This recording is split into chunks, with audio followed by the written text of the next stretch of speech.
नमस्कार दोस्तों, सभी विद्यार्थियों को नमस्कार। राधे राधे, जय श्री कृष्णा, जय श्री राम, राम राम सभी दोस्तों। उत्कर्ष ऐप की ऑनलाइन क्लासेज में आप सभी का फिर से हार्दिक स्वागत व अभिनंदन है। दोस्तों, अपन चर्चा कर रहे थे राजस्थान राज्य के इतिहास विषय के ऊपर, और राजस्थान राज्य के इतिहास विषय के अंतर्गत मित्रों अपन चर्चा कर रहे थे चौहान राजवंश पर। और चौहान राजवंश में दोस्तों अपन ने सांबर के चौहान, अजमेर के चौहान, और अजमेर के बाद दोस्तों अपन चर्चा कर रहे थे रणथंबोर के चौहानों पर। मित्रों, रणथंबोर में चौहान वंश की स्थापना के बारे में अपन ने चर्चा की। सबसे पहले कि स्थापना 1194 ईस्वी में गोविंद राज के द्वारा की गई। उसके बाद में आने वाले शासकों के बारे में चर्चा की, कौन कौन आए। पहलादन, वल्हन, वीर नारायण वाघभट, उसके बाद जयसिम्हा, और उसके बाद मित्रों हमीरदेव चौहान। और हमीरदेव चौहान का अपने रणथंबोर का अंतिम चौहान शासक भी हमीरदेव चौहान को कहा जाता है। ये कुछ बातें अपन ने की थी, और हमीरदेव के चौहान पर दोस्तों अपनी चर्चा जारी थी। आज उसी चर्चा को आगे बढ़ाते हैं। मित्रों, अपन हमीरदेव चौहान का दिल्ली सल्तनत के साथ पहले छोटे छोटे 2-3 अभियान देखे थे, और उसके बाद जो अंतिम और महत्वपूर्ण जो अभियान था दिल्ली सल्तनत के साथ हमीरदेव चौहान के जो संबंध थे, उन संबंधों का मित्रों अपन जिक्र कर रहे थे। और अपन ने देखा कि दिल्ली में सबसे पहले हमीरदेव के समकालीन जेके यानी जलालुद्दीन खिलजी शासक था 1290 से लगा के 1296 तक।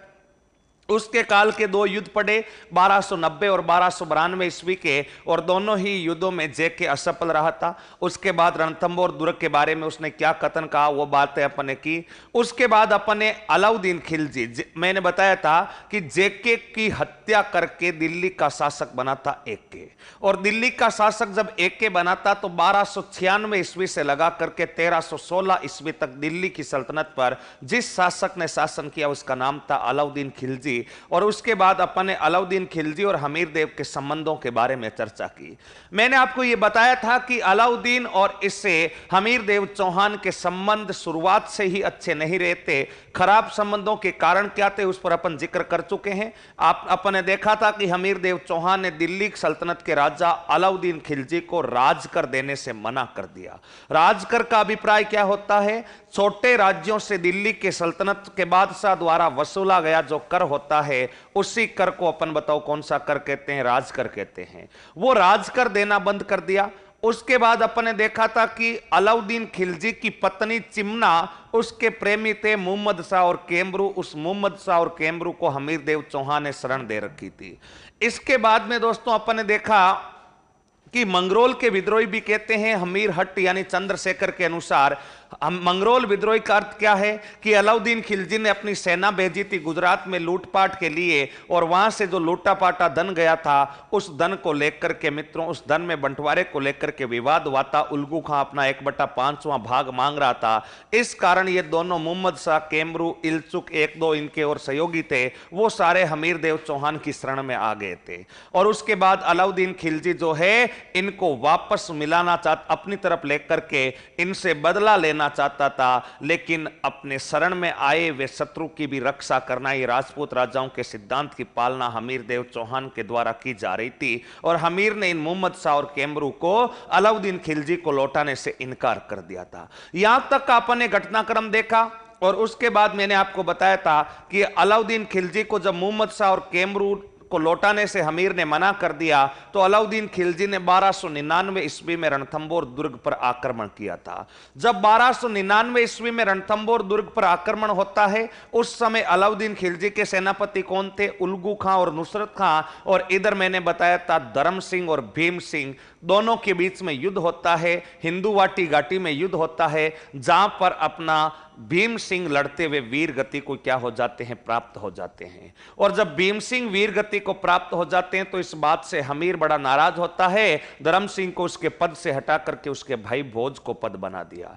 उसके बाद नुसरत खां और उल्गू खां के नेतृत्व में सेना आगे बढ़ी थी, और आगे बढ़कर के जब दुर्ग का घेराव किया गया था तब दुर्ग के अंदर 2 उपकरण लगे थे। एक का नाम था अरादा और दूसरे का नाम था मगरनी। मैंने बताया इस अरादा उपकरण जो था इसका काम था दुर्ग से से बाहर पत्थरों की बारिश करना और मगरनी का काम था दुर्ग से बाहर ज्वलनशील पदार्थों की बारिश करना। इस अरादा से पत्थर फेंके गए, एक पत्थर इस नुसरत खां के दिमाग पर जाकर के गिरता है और नुसरत खां भी मारा जाता है और 1299 का जो युद्ध होता है वो अनिर्णायक समाप्त होता है दोस्तों। ना तो हमीर की हार हुई, ना एके की सेना की हार हुई, और सबसे बड़ी बात इस युद्ध में ना तो हमीर देव चौहान खुद उपस्थित था और ना ही अलाउद्दीन खिलजी खुद उपस्थित था। दोनों के एक एक सेनापति मारे जाते हैं, उधर से नुसरत खां मारा जाता है, इधर से भीम सिंह मारा जाता है और युद्ध अनिर्णायक समाप्त होता है। लेकिन अलाउद्दीन खिलजी इतनी आसानी से रुकने वाला कहां था दोस्तों। अलाउद्दीन खिलजी ने अपने मोहम्मद शाह और कैमरू को वापस पाने के लिए, इनसे बदला लेने के लिए वापस 1301 ईस्वी में रणथंबोर पर आक्रमण किया था और उस आक्रमण के ऊपर दोस्तों अपन चर्चा जारी रख रहे थे और उसी चर्चा को आज आगे बढ़ाते हैं। मित्रों, मैंने आपको बताया था जब 1301 ईस्वी का आक्रमण हुआ तब हमीर देव चौहान के सेनापति का नाम था रणमल और रतिपाल, और उधर से अलाउद्दीन खिलजी की सेना का सेनापति एक तो था उल्गू खां और दूसरे सेनापति का नाम दोस्तों नुसरत खां था। दूसरे सेनापति का नाम बताओ क्या था? नुसरत खां था। और जब आक्रमण होता है तो आक्रमण होते ही रणथंबोर दुर्ग का मुख्य दरवाजा बंद कर दिया जाता है, क्योंकि रणथंबोर दुर्ग गिरी प्लस एरन श्रेणी का दुर्ग है और जो दुर्ग गिरी प्लस एरन श्रेणी के होते हैं उन दुर्गों की खास बात होती है कि अगर उनका मुख्य दरवाजा बंद कर दिया जाए तो बाहर से कोई भी सेना अंदर प्रवेश नहीं कर सकती। मित्रों, यहां पर 3, साढ़े 3, 4 माह तक उल्गू खां और कमालुद्दीन गुर्ग की सेना ने घेरा डाले रखा, लेकिन इनको कोई जब सफलता नहीं मिलती है तब ये हमीर देव चौहान के सामने संधि वार्ता का प्रस्ताव रखते हैं। मित्रों, हमीर भी संधि के लिए राजी हो जाता है, लेकिन हमीर एक चूक कर जाता है और वो चूक क्या है? संधि वार्ता में खुद उपस्थित नहीं होता।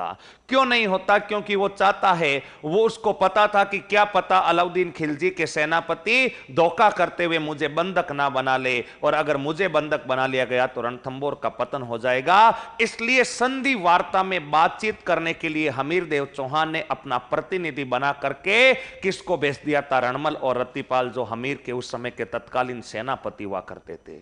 मित्रों, यहीं पर हमीर के जीवन की सबसे बड़ी चूक हो गई। ये रणमल और रतिपाल जाते हैं, लेकिन कमालुद्दीन गुर्ग इनको लालच देता है और लालच देकर के क्या कहता है कि आप हमें इस दुर्ग के अंदर कैसे भी करके प्रवेश करवा दें, हम हमीर देव चौहान को मार डालेंगे। हमीर को मार करके मोहम्मद शाह, कैमरू, इल्चुक इनको मार डालेंगे और इनको मार करके आपको इस रणथंबोर दुर्ग का क्या बना दिया जाएगा? शासक बना दिया जाएगा। और रणमल और रतिपाल इसी लालच में आ जाते हैं, वो रणथंबोर का राजा बनने की चाह में आ जाते हैं और वो दोस्तों हमीर देव चौहान के साथ गद्दारी करते हुए इस दुर्ग में जो भी पेयजल के स्रोत थे, जो भी अन्न भंडार थे, उन अन्न भंडारों में तो गाय के मांस के टुकड़े फेंकवा दिए और जो पेयजल के स्रोत थे, पानी पीने के स्रोत थे, उनमें मित्रों गाय का खून मिला दिया था। और जब राजपूत सैनिकों ने इस दृश्य को देखा कि जलकुंड तो गोरख से लाल पड़े हैं और अन्न भंडार में गाय के मांस के टुकड़े हैं, तो राजपूत योद्धाओं ने कहा कि गोरक्त अथवा गो मांस का सेवन करने से तो बेहतर है कि इस खिलजी की सेना का डट करके मुकाबला किया जाए। मित्रों, अंदर अन्न की और पेयजल की आपूर्ति में कमी होती है और कमी होती है तो हमीर देव चौहान रणथंबोर दुर्ग का दरवाजा खोल के केसरिया वस्त्र धारण करके मित्रों इस अलाउद्दीन खिलजी के सैनिकों के ऊपर टूट कर पड़ते हैं। लेकिन हमीर देव चौहान के पास सैनिकों की संख्या कम है, अलाउद्दीन खिलजी के पास सैनिकों की संख्या अधिक है। संख्या कितनी है इसके बारे में इतिहासकारों ने कोई खुलासा नहीं किया है। इतना जरूर कहा है कि हमीर देव चौहान से लगभग 5 गुना ज्यादा सैनिक अलाउद्दीन खिलजी की सेना में थे।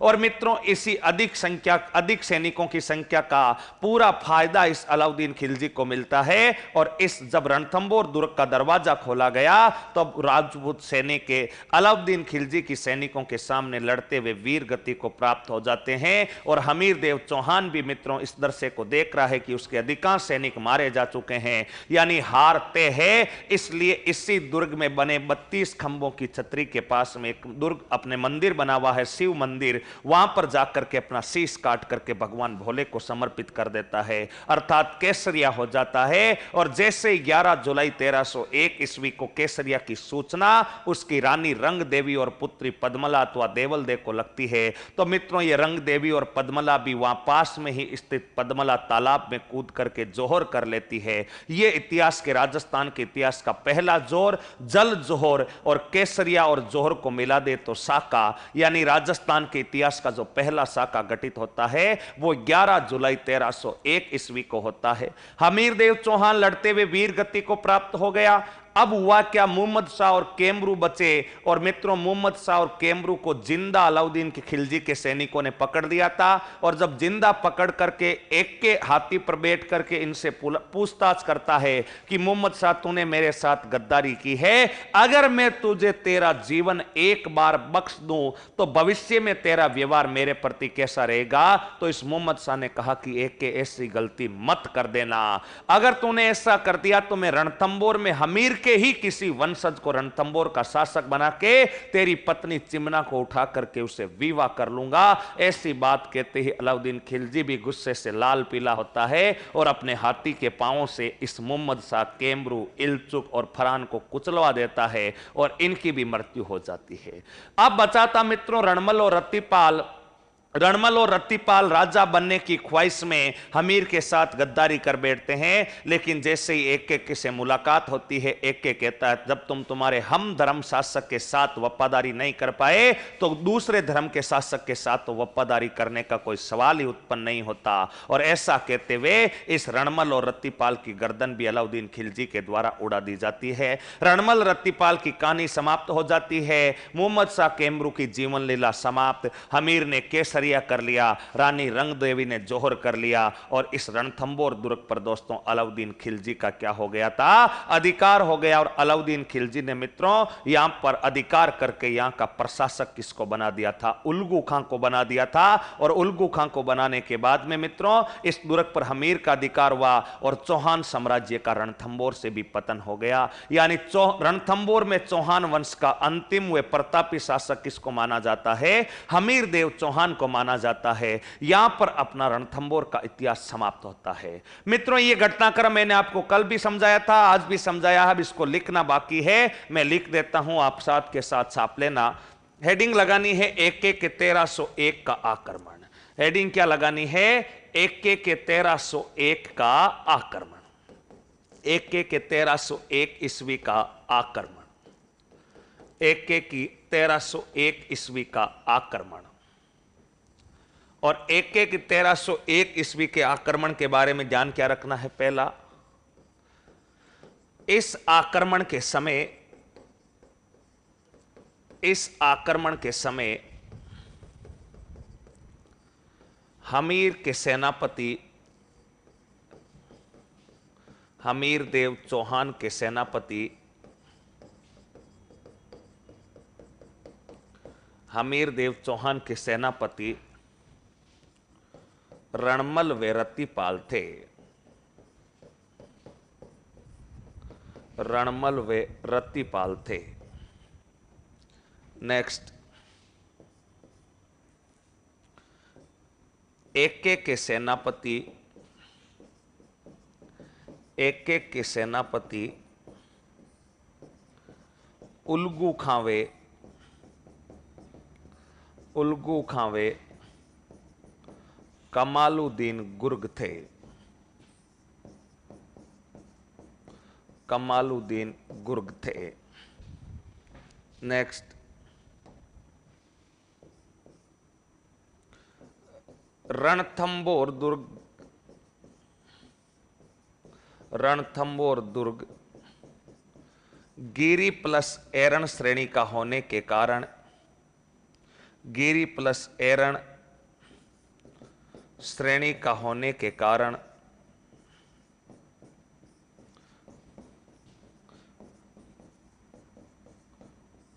एक की सेना को 4 माह की घेराबंदी के पश्चात भी, 4 माह की घेराबंदी के पश्चात भी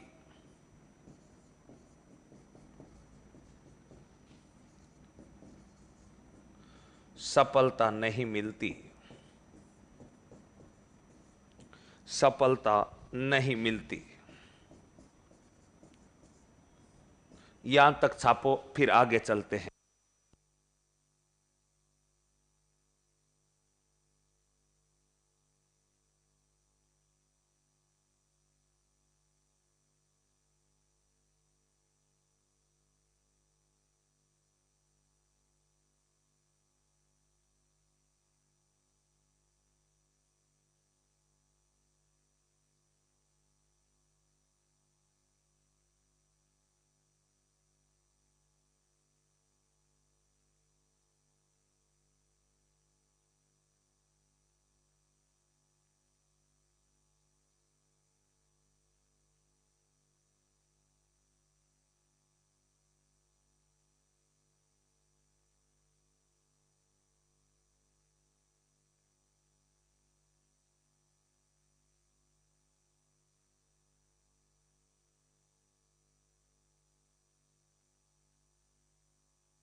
यहां तक सभी ने उतार लिया मित्रों, तो अगला बिंदु लिखते हैं। अगला बिंदु क्या हो जाएगा? कमालुद्दीन गुर्ग ने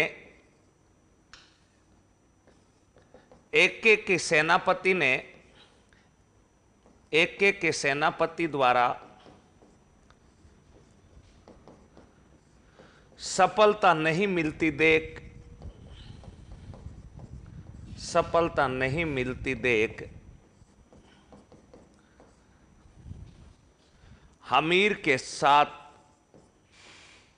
हमीर के पास संधि वार्ता का प्रस्ताव भेजा जाता। संधि वार्ता का प्रस्ताव भेजा जाता। नेक्स्ट, संधि वार्ता के लिए हमीर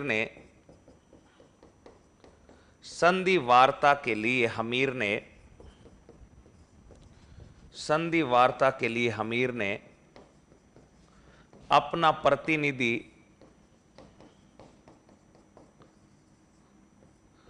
रणमल व रत्तीपाल को नियुक्त किया।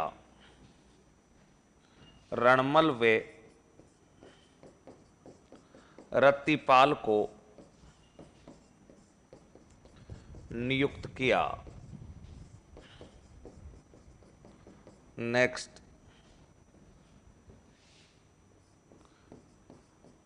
रणमल व रत्तीपाल को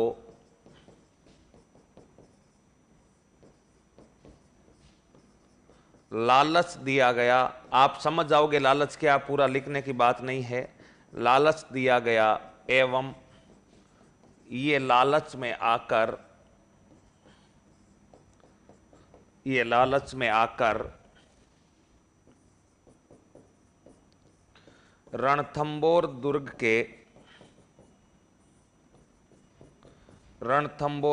के अन्न भंडार।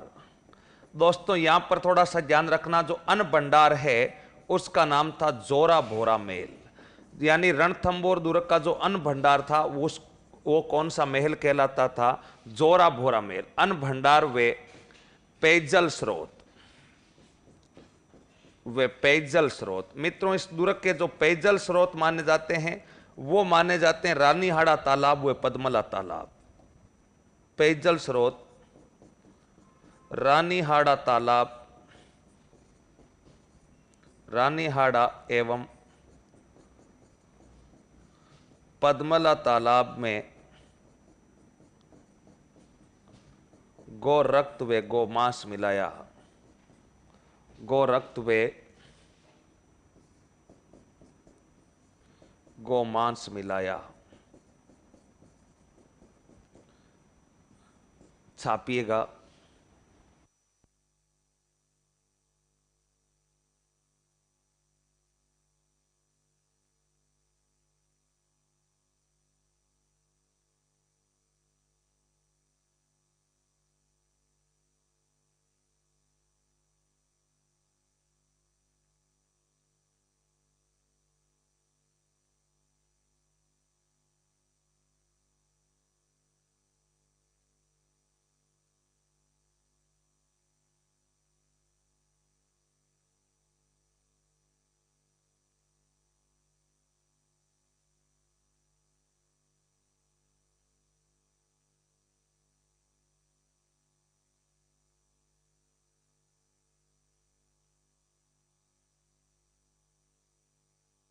यहां तक छाप लिया दोस्तों। तो अब जब गोरक्त वे अपने खाने और पीने की वस्तुएं यानी अन्न और पेयजल में जब अपने गोरक्त मिला दिया है, तो राजपूत सैनिक या हिंदू सैनिक जो भी होंगे वो तो आपको पता है गोरक्त का सेवन करेंगे नहीं, और अब पेयजल की कमी होगी तो दरवाजे खोलेंगे, और दरवाजे खोलेंगे तो मित्रों क्या होगा, युद्ध होगा। मित्रों लिख सकते हैं अगला बिंदु, हमीर देव चौहान,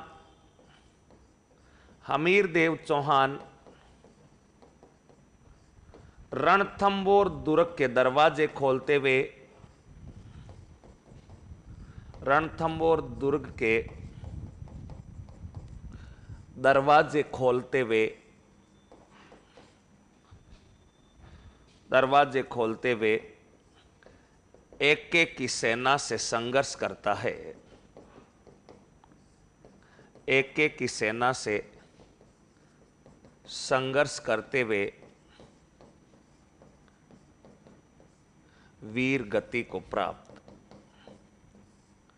वीर गति को प्राप्त। नेक्स्ट, या नीचे लिख सकते हैं ब्रैकेट में, हमीर ने अपना शीश, हमीर ने अपना शीश 32 खंभों की छतरी के पास, 32 खंभों की छतरी के पास शिव मंदिर में चढ़ाया, शिव मंदिर में चढ़ाया। नेक्स्ट,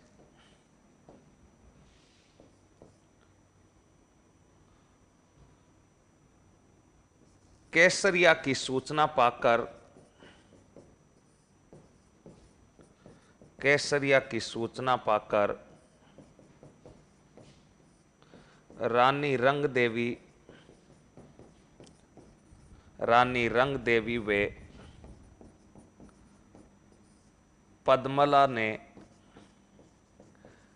जल जोहर किया, जल जोहर किया।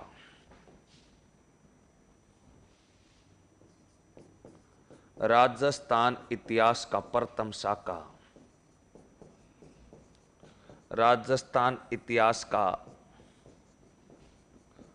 प्रथम शाखा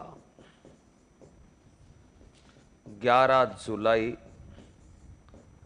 1301 ईस्वी, स्थान रणथंबोर।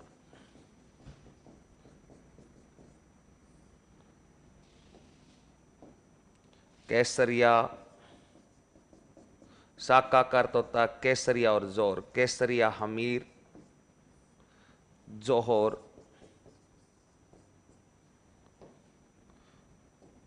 रंग देवी वे पद्मला।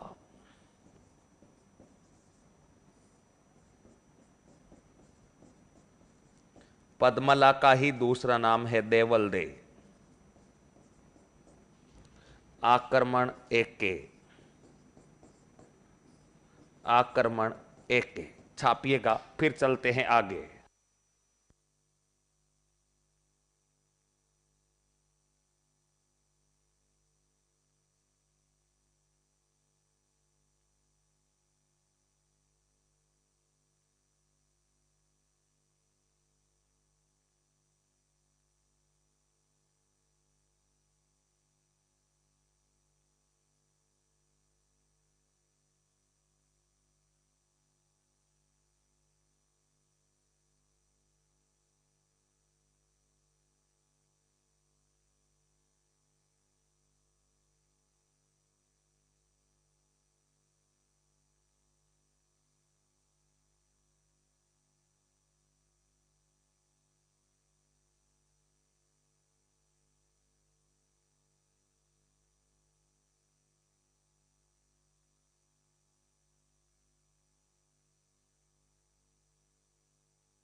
ये था दोस्तों रणथंबोर का जो जोहर है। जल जोर का अर्थ मैंने आपको जोर केसरिया तो सब समझा रखे हैं, शुरुआती समय में बता दिया जोर केसरिया क्या होता है। जोर दो प्रकार का, अग्नि और जल जोर। 32 खंभों की छतरी के पास इसने केसरिया किया। मित्रों ये 32 खंभों की छतरी अभी अपन लिखेंगे। निर्माण हमीरदेव चौहान ने करवाया था अपने पिता जेतर सिंह की स्मृति में, क्योंकि जेतर सिंह ने 1250 से लगा के 1282 तक 32 साल का शासनकाल किया था, और अपने 32 साल के शासनकाल की स्मृति में अपने पिता अपने 32 साल का जो शासन किया था, उस पिता के बाद 32 साल के शासनकाल की स्मृति में हमीरदेव चौहान ने, बताओ कौन सी छतरी बनाई थी? 32 खंभों की छतरी। और यहां पर बैठ करके हमीर न्याय करता था, इस कारण इस छतरी को न्याय की छतरी भी कहते हैं। मित्रों यहां तक लिख लिया तो अगला बिंदु, मुहम्मद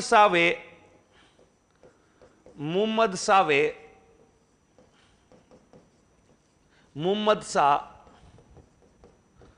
केमरू व इल्चुक को एक के हाथी से कुचलवा देता, हाथी से कुचल देता। नेक्स्ट,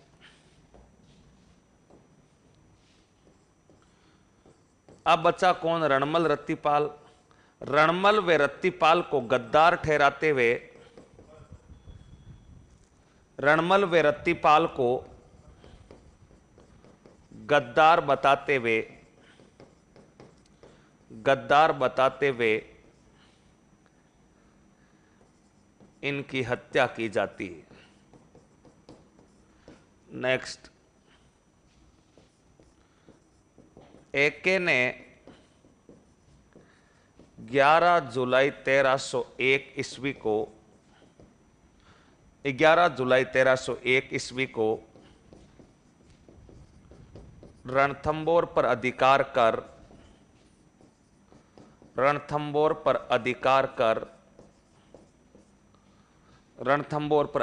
कर इसका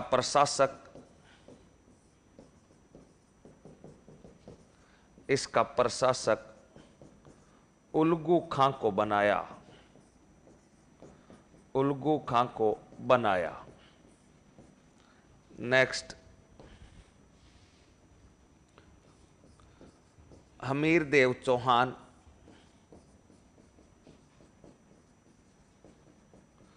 रणथंबोर का अंतिम चौहान शासक था। रणथंबोर का अंतिम चौहान शासक था। अंतिम चौहान शासक था, यहां तक छापो।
ये था दोस्तों अपने रणथंबोर का चौहान वंश। और जैसे ही अलाउद्दीन खिलजी ने इसका कार्यभार रणथंबोर का उल्गू खां को सौंपा, मित्रों हमीरदेव चौहान का इतिहास समाप्त हो जाता है। और हमीरदेव चौहान का इतिहास समाप्त होते ही रणथंबोर के चौहान राजवंश का इतिहास भी मित्रों क्या हो जाता है? समाप्त हो जाता। सभी विद्यार्थियों को रणथंबोर का इतिहास अंगुलियों पर होना चाहिए। मित्रों देखा था अपन ने कौन कौन शासक बने। हमीर का जेके के साथ 2 बार आक्रमण, फिर एके का 2 आक्रमण, छोटा सा इतिहास था। और आशा करता हूं दोस्तों सभी साथियों को यह रणथंबोर का का इतिहास बिल्कुल आसानी से क्लियर हुआ होगा।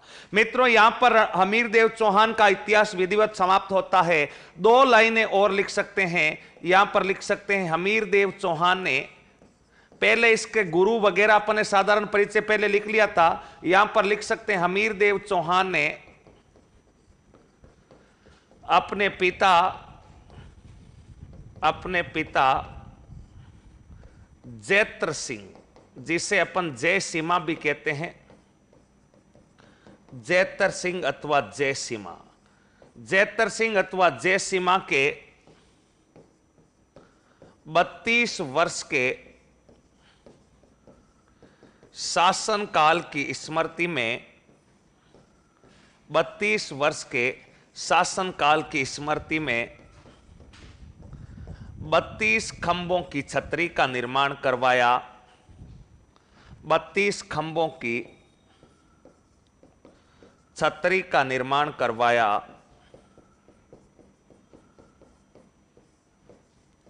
जिसे न्याय की छतरी कहते, जिसे न्याय की छतरी भी कहते, जिसे न्याय की छतरी भी कहते हैं। और मित्रों एक बिंदु और लिख सकते हैं, रणथंबोर दुर्ग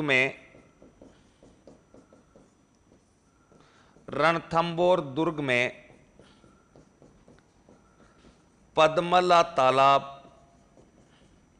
पद्मला अथवा देवल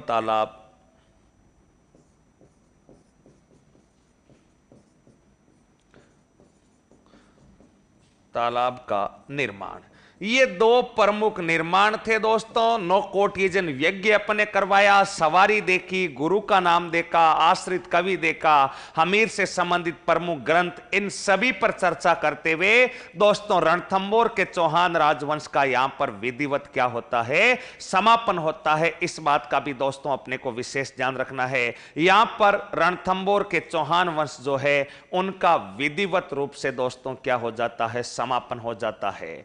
अब देखिएगा दोस्तों, जैसे ही रणथंबोर का चौहान राजवंश समाप्त है, रणथंबोर सभी विद्यार्थियों को बड़े अच्छे से समझ में आ गया, वेरी गुड, सबको समझ में आ गया, बड़ा अच्छे से आ गया। तो दोस्तों रणथंबोर और अजमेर के चौहान समाप्त होते ही अगला अपन राजवंश जिसकी तरफ रुख करते हैं, उस राजवंश का नाम है मित्रों, हेडिंग लगाइए, जालोर के चौहान। बताइए अगले जो चौहान है वो चौहान कौन से हैं, जालोर के चौहान। अगला जो राजवंश है मित्रों, उस राजवंश का नाम है जालोर के चौहान राजवंश। जालोर का चौहान राजवंश यहां पर चर्चा कर लेते हैं मित्रों, जालोर का चौहान राजवंश। और जो जालोर का चौहान राजवंश है उसके बारे में दोस्तों अपन चर्चा करते हैं कि जालोर का चौहान राजवंश क्या है और जालोर के चौहान राजवंश के बारे में अपने को कौन कौन से शासक आएंगे। मित्रों जिस प्रकार रणथंबोर का इतिहास है उतना ही इतिहास जालोर का है। यहां का एक ही प्रतापी शासक आएगा, कानड़दे। लेकिन उससे पहले इस जालोर का सामान्य परिचय, यहां पर चौहानों की स्थापना किसने की, उन सभी बिंदुओं को मित्रों अपन पढ़ते हैं। देखिएगा दोस्तों, अगर आपसे पूछा जाए कि जालोर का प्राचीन नाम क्या था, मित्रों अगर आपसे पहली बात तो पूछा जाए कि जालोर का प्राचीन नाम क्या था, तो मित्रों अपने को पता होना चाहिए जालोर का प्राचीन नाम था जबालीपुर। बताओ जालोर का प्राचीन नाम कौन सा पुर था, जालोर का प्राचीन नाम जबालीपुर। इसी को मित्रों कहते हैं जाल नगर। बताओ इसी को कौन सा नगर कहते थे, जाल नगर। इसी को मित्रों कहते हैं स्वर्णगिरी। मित्रों ध्यान रखना, अगर नीचे से ऊ की मात्रा हट गई और केवल स्वर्णगिरी बचा तो स्वर्णगिरी जैसलमेर को कहते हैं, जबकि सुवर्णगिरी किसको कहते हैं, जालोर को। और इसी को जलालाबाद भी कहते हैं। बताओ इसी का ही दूसरा नाम कौन सा बाद हो गया था, जलालाबाद। ये सारे के सारे बताओ जालोर के क्या है प्राचीन नाम। मित्रों एक नाम और भी है सोनगढ़, एक प्राचीन नाम और भी मिलता है दोस्तों, और उस नाम का नाम क्या है, सोनगढ़। चाहे अपन जालोर के इतिहास की शुरुआत कर रहे हैं तो मित्रों सबसे पहले जालोर का सामान्य परिचय देखते हैं। और जालोर का अगर प्राचीन नाम देखा जाए तो मित्रों जालोर में जबालीपुर, जालनगर, स्वर्णगिरी, जलालाबाद और सोनगढ़, ये सभी जालोर के प्राचीन नाम मिलते हैं। सोनारगढ़ जैसलमेर हो जाएगा जबकि सोनगढ़ जालोर, स्वर्णगिरी जैसलमेर हो जाएगा जबकि सुवर्णगिरी जालोर हो जाएगा। ये दोस्तों इसका प्राचीन नाम है। यहां पर दोस्तों अगर मैं बात करूं तो प्रारंभिक समय में अपन जब गुर्जर प्रतिहार राजवंश पढ़ेंगे तब देखेंगे कि प्रारंभिक समय में यहां पर प्रतिहारों का शासन था और नागभट्ट द्वितीय ने जालोर के दुर्ग का निर्माण करवाते हुए मित्रों यहां पर प्रतिहारों की राजधानी भी जालोर को बनाया था। लेकिन अभी अपन चौहान वंश पर चर्चा कर रहे हैं तो मित्रों यह ध्यान होना चाहिए कि यहां पर चौहानों के कौन कौन से कार्य होते हैं और चौहानों के कौन कौन से शासक आते हैं, अभी केवल अपन उन्हीं पर चर्चा करेंगे। यह तो मित्रों अपना जालोर का प्रारंभिक काल हो गया। मित्रों अगर आपसे पूछा जाए कि जालोर में चौहान वंश का संस्थापक कौन था तो मित्रों ध्यान रखना, जालोर में 8वीं से 11वीं सदी तक, जालोर में 8वीं से 11वीं सदी तक गुर्जर प्रतिहार, 11वीं सदी तक गुर्जर प्रतिहार एवं 12वीं सदी के प्रारंभ में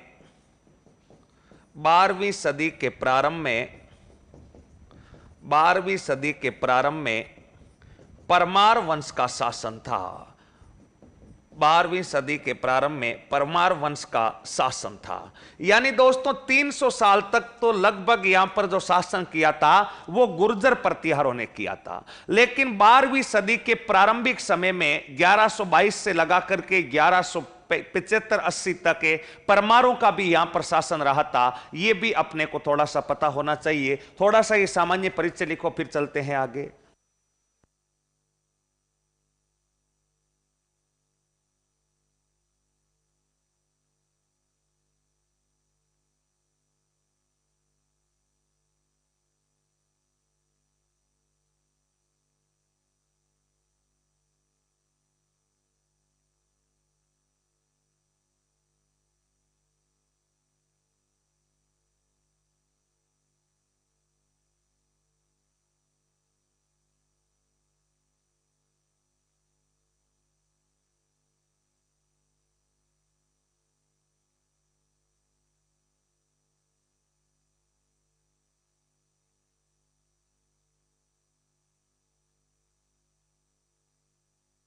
यहां तक उतार लिया दोस्तों तो ये अपने को पता होना चाहिए। मित्रों ये प्राचीन नाम वगैरह अब देखना, एक अपन ने रणथंबोर का इतिहास पूरा किया। रणथंबोर में अपन ने चौहान वंश का इतिहास पढ़ा, हमीर का अंतिम शासक पढ़ा।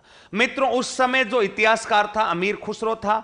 उस अमीर खुसरो के बारे में अपन इस जालोर में भी जिक्र करेंगे, इसलिए अपन ने वो रणथंबोर में नहीं लिखा था। आपके मन में ऐसा भी आ रहा होगा कि सर ने अमीर खुसरो का जिक्र नहीं किया। मित्रों ध्यान रखना, रणथंबोर दुर्ग जो है उस रणथंबोर में अलाउद्दीन खिलजी और जो युद्ध हुआ था अलाउद्दीन खिलजी और हमीर देव चौहान का, उस समय एकमात्र जो इतिहासकार मौजूद था वो अमीर खुसरो था। उसके बारे में अपन जिक्र करेंगे, जालोर में भी करेंगे क्योंकि जालोर में भी तो अलाउद्दीन खिलजी आएगा, तो अमीर खुसरो का जिक्र भी करेंगे। कई विद्यार्थियों को आपके मन में ऐसा भी डाउट हो रहा होगा कि सर पहला साका हमने कहीं पर पढ़ा है, जैसलमेर में, किसी ने बटनेर में। मित्रों कहीं पर नहीं हुआ था। पहला साका कौन से दुर्ग में हुआ था? रणथंबोर में हुआ था। आपको कहीं पर भ्रमित होने की आवश्यकता नहीं है, इस बात का विशेष ध्यान रखना अपने को। कहीं पर भी नहीं हुआ था इधर उधर। और एक अमीर खुसरो, उसका भी जिक्र करेंगे। मित्रों यह है अपना प्राचीन नाम जबालीपुर, जालनगर, स्वर्णगिरी, जलालाबाद, सोनगढ़। और यह 8वीं से 11वीं सदी तक यहां पर प्रतिहारों ने शासन किया। और 12वीं सदी के प्रारंभिक समय में मित्रों यहां पर ध्यान रखना किसने शासन किया था? यहां पर शासन किया था अपने परमार वंश ने। अब अपन जालोर के ऐतिहासिक विषय पर चर्चा शुरू करना चाह रहे हैं मित्रों, और जालोर के ऐतिहासिक विषय पर चर्चा आगे बढ़ाते हैं। इतिहास में कोई भी बिंदु आपका बचेगा नहीं, अगर कहीं पर भी कोई बिंदु बच भी जाता है तो वो डायरेक्ट इनडायरेक्ट कहीं ना कहीं कनेक्ट हो जाएगा, और नहीं होगा तो जब अपन प्रश्नोत्तरी सोल्व करेंगे तो उसमें उसको कनेक्ट कर लेंगे। इसलिए आपको ज्यादा चिंतित होने की आवश्यकता नहीं है, आराम से आप तो आनंद के साथ पढ़ते रहें। जो पढ़ाया जा रहा है वो 100% दिमाग में सेव होना चाहिए, इसी बात का आपको ध्यान रखना है। बीच में अनावश्यक विद्वान नहीं बनना है, अपने को सरकारी नौकरी लगनी है, क्योंकि विद्वानों की सरकारी नौकरी में कोई आवश्यकता नहीं है, इस बात का भी विशेष ध्यान रखें। कुछ लोग सोचते हैं कि मैं विद्वान बन जाऊं, तो वो विद्वान बनना एक अलग विषय है और सरकारी नौकरी लगना दोस्तों एक अलग विषय है। इस बात का थोड़ा सा ध्यान रखते हुए अपने को तैयारी जारी रखनी है। मित्रों, जालोर के चौहान वंशों के बारे में अगर चर्चा करूं मैं, तो आपको पहला बिंदु याद होना चाहिए कि जालोर में चौहान वंश की स्थापना, जालोर में चौहान वंश की स्थापना, चौहान वंश की स्थापना 1182 ईस्वी में, 1182 ईस्वी में अल्हड़ के पुत्र, अल्हड़ चौहान था सामंत यहां का, अल्हड़ के पुत्र, अल्हड़ के पुत्र कीर्तिपाल चौहान ने की। मित्रों, अल्हड़ के पुत्र कीर्तिपाल चौहान ने की। यानी अगर जालोर के चौहान वंश की स्थापना पूछी जाए तो जालोर में चौहान वंश की स्थापना कीर्तिपाल ने, जबकि रणथंबोर में अगर चौहान वंश की स्थापना पूछी जाए तो रणथंबोर में चौहान वंश की स्थापना दोस्तों किसके द्वारा की जाती है? गोविंद राज के द्वारा। 1194 में रणथंबोर में होती है, जबकि 1181 1182 ईस्वी में बताओ कहां पर होती है? जालोर में कीर्तिपाल के द्वारा। मित्रों, ये जो कीर्तिपाल है, इस कीर्तिपाल चौहान की एक उपाधि है। मित्रों, कीर्तिपाल चौहान की एक उपाधि तो है मित्रों राजेश्वर की उपाधि। मित्रों, कीर्तिपाल चौहान के बारे में 2-3 बिंदु ध्यान रखने हैं। कीर्तिपाल चौहान की एक उपाधि है राजेश्वर की उपाधि। बताओ इसकी उपाधि कौन सी उपाधि है? राजेश्वर की। अब ये राजेश्वर की उपाधि मित्रों इसको किसने दी थी? ये दोस्तों ध्यान रखना सुंडा पर्वत के शिलालेख में मिलती है। सुंडा माता यानी सुंडा पर्वत का शिलालेख है, और सुंडा पर्वत का जो शिलालेख है उस सुंडा पर्वत के शिलालेख में इसी कीर्तिपाल को बताओ कौन सी उपाधि दे रखी है? राजेश्वर की उपाधि। सुंडा माता का मंदिर कहां पर है? जालोर में, बीनमाल जालोर में, जहां पर राजस्थान राज्य का पहला रोप हुए 20 दिसंबर 2006 को लगा था। यहीं पर इसको उपाधि दी गई है राजेश्वर की। मित्रों, इसी की एक दूसरी उपाधि, ये तो 1 नंबर की उपाधि, और इसी की नंबर 2 की उपाधि है कित्तू एक महान राजा। बताओ इसी की एक उपाधि कौन सी है? कित्तू एक महान राजा। कीर्तिपाल की उपाधि है कित्तू एक महान राजा।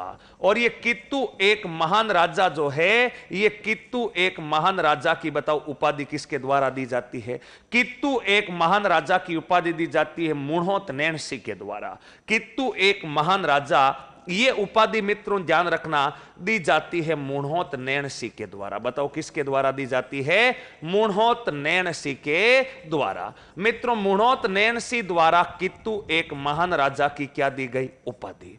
मित्रों, इस मुणहोत नैणसी को राजस्थान का अबुल फजल कहते। मुणहोत नैणसी को बताओ राजस्थान का क्या कहते हैं? मुणहोत नैणसी को राजस्थान का अबुल फजल कहते। यह भी ध्यान रखना, मुणहोत नैणसी को राजस्थान का अबुल फजल, और अबुल फजल कहा किसने था या अबुल फजल की उपाधि किसने दी? तो मित्रों ये अपने को ध्यान रखना मुंशी देवी प्रसाद ने। बताओ इससे अबुल फजल की उपाधि किसके द्वारा दी जाती है? मुंशी देवी प्रसाद के द्वारा मुणहोत नैणसी को राजस्थान के अबुल फजल की क्या दी गई थी? संज्ञा। मुणहोत नैणसी पर साहित्य में और विस्तार से चर्चा करेंगे। यहां पर दोस्तों कीर्तिपाल चौहान ने 1182 ईस्वी में जालोर में चौहान वंश की नींव रखी।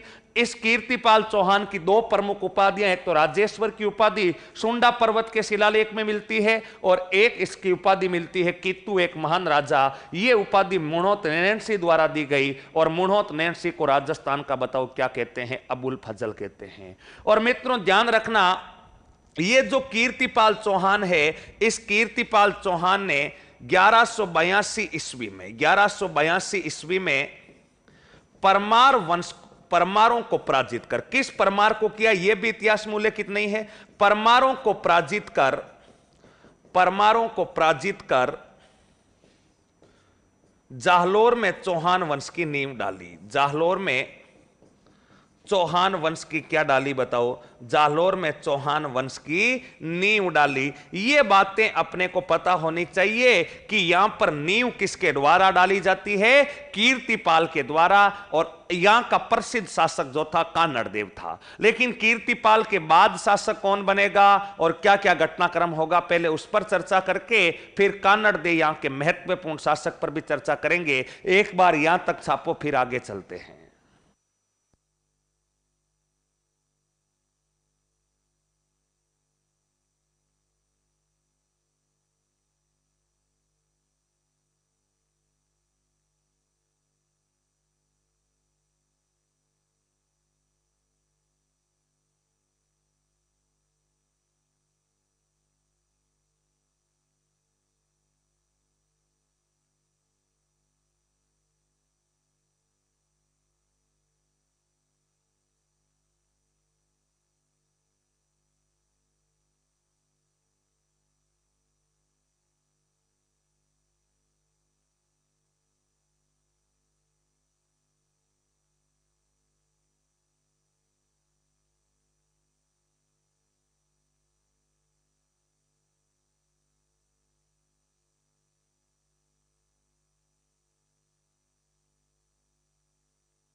यहां तक सभी ने उतार लिया दोस्तों। तो यह है अपने जाहलोर में चौहान राजवंश की स्थापना और जाहलोर के प्राचीन नाम। यहां तक सभी साथियों को दोस्तों बिल्कुल क्लियर होना चाहिए।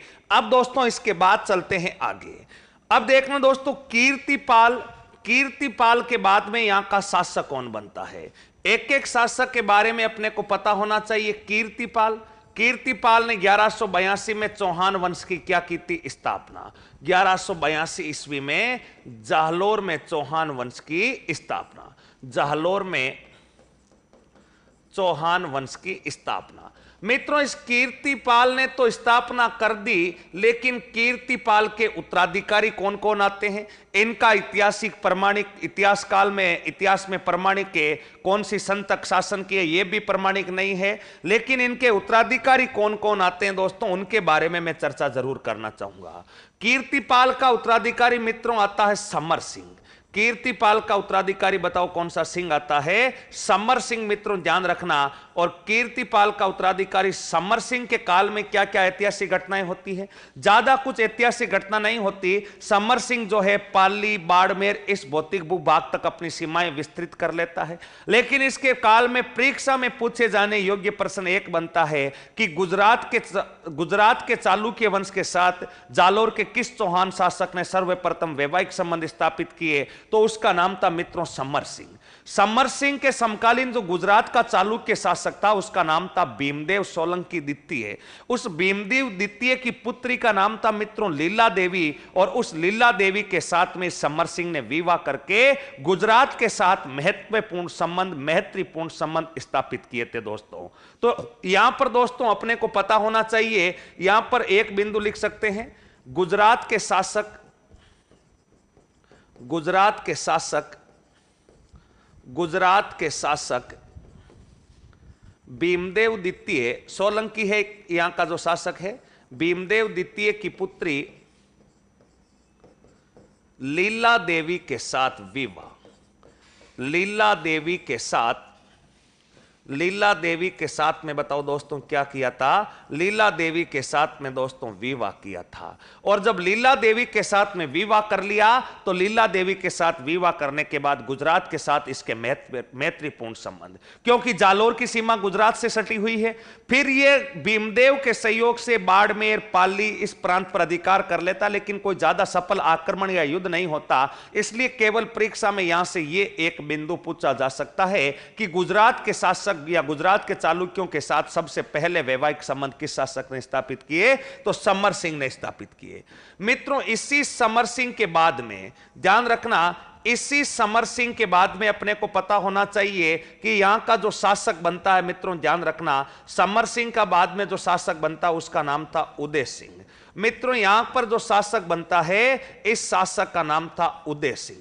बताओ समर सिंह के बाद में अगला जो शासक बनता उसका नाम क्या था, उदय सिंह था। और मित्रों उदय सिंह जो था, इस उदय सिंह के काल में दो प्रमुख घटनाएं याद रखनी है। मित्रों उदय सिंह के ऊपर इल्तुतमिश का आक्रमण, मित्रों पहला बिंदु तो ध्यान रखना, 1228 ईस्वी में इल्तुतमिश के आक्रमण को असफल किया। 1228 ईस्वी में इल्तुतमिश के आक्रमण को, इल्तुतमिश के आक्रमण को क्या किया बताओ, इल्तुतमिश के आक्रमण को असफल किया।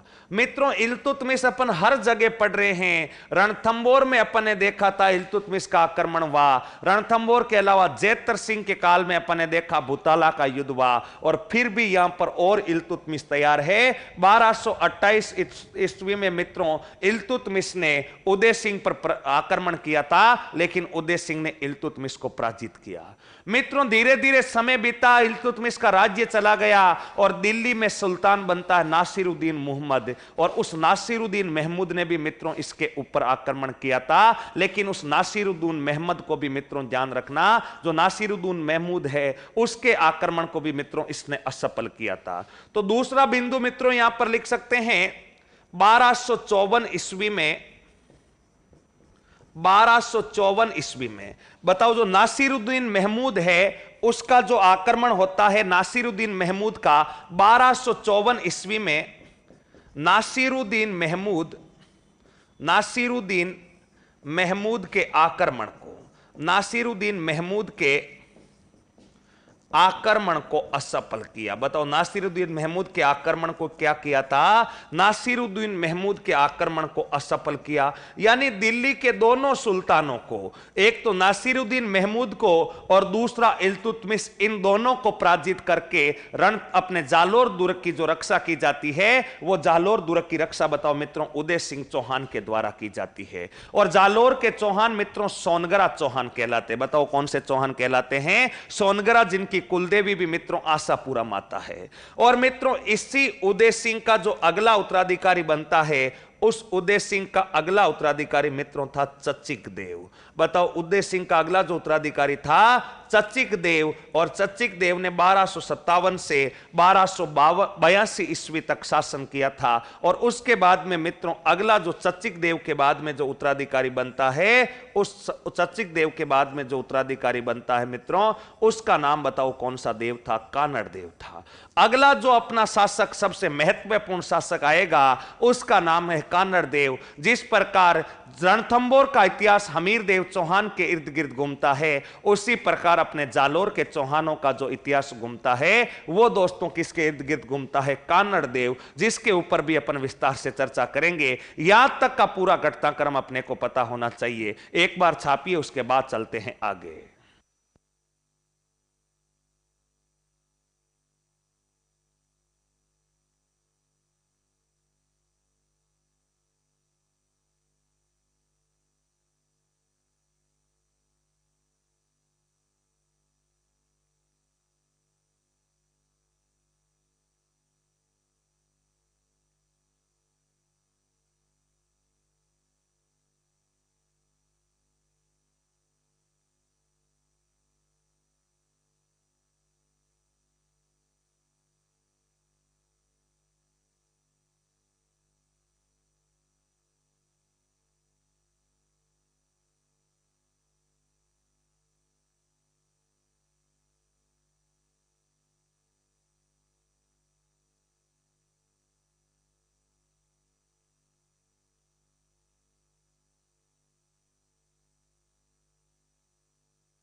तो यहां तक सभी ने छाप लिया दोस्तों। तो ये अपने को पता होना चाहिए इल्तुतमिश का आक्रमण किसके काल में हुआ, और इल्तुतमिश के आक्रमण के अलावा भी मित्रों नासिरुद्दीन महमूद के आक्रमण को भी असफल करने वाला शासक बताओ कौन सा सोनगरा था? उदय सिंह सोनगरा था।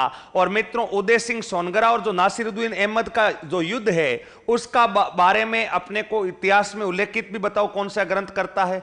कान्नड़ रे प्रबंध। जब अपन आगे कान्नड़ देव का चौहान का इतिहास पढ़ेंगे तब देखेंगे कि ग्रंथ कान्नड़ रे प्रबंध, उस ग्रंथ कान्नड़ रे प्रबंध जिसका रचयिता था पद्मनाभ, उसमें स्पष्ट लिखा हुआ है कि इसने एक तो इल्तुतमिश के आक्रमण को असफल किया उदय सिंह ने, और दूसरा मित्रों लिखा हुआ है कि नासिरुद्दीन महमूद के आक्रमण को भी दोस्तों क्या कर दिया था?